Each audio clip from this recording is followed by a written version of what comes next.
কেউ বা করছে শঙ্খধ্বনি, কেউ বা অমৃতধ্বনি, কেউ বা হরিধ্বনি। ভগবানকে দর্শন করেছেন, তাতে অনুধ্বনি হরিধ্বনি থাকবে। এর মধ্যে একজন বৃদ্ধ মা গো, কথাটা ভালো ভালো শুনবেন।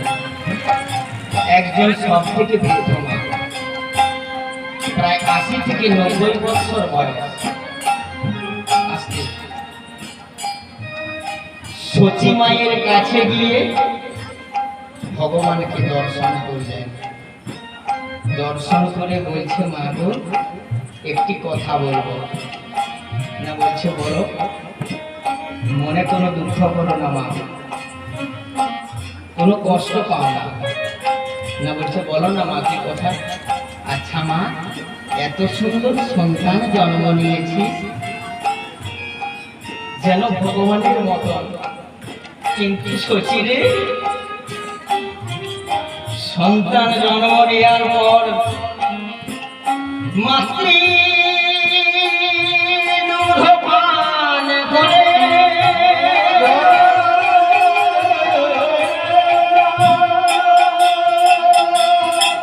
শচীরে সন্তান জন্ম নেওয়ার পর নয়ন মেলে তাকায়,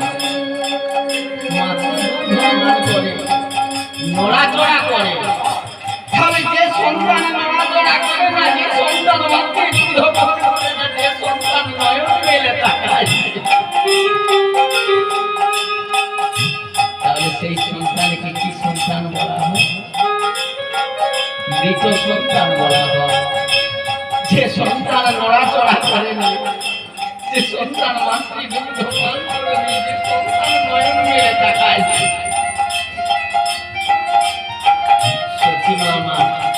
নয়নের জলে ভেসে যাচ্ছে। কেঁদে কেঁদে সেই সন্তানের বদন পানিছে, কেঁদে কেঁদে বলছে, একবার নয়ন মিলে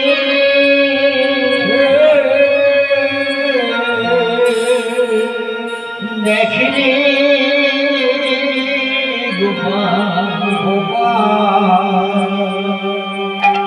মা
যিনি এত কষ্ট করে গঙ্গা জল তুলসী পত্র দিয়ে ভগবানকে এনেছিলেন, সেই অদ্বৈত আচার্য কাঁদছে।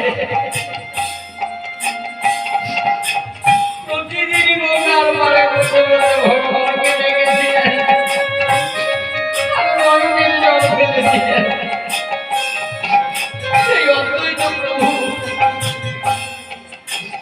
এক মনে বসে বসে কাঁদছে।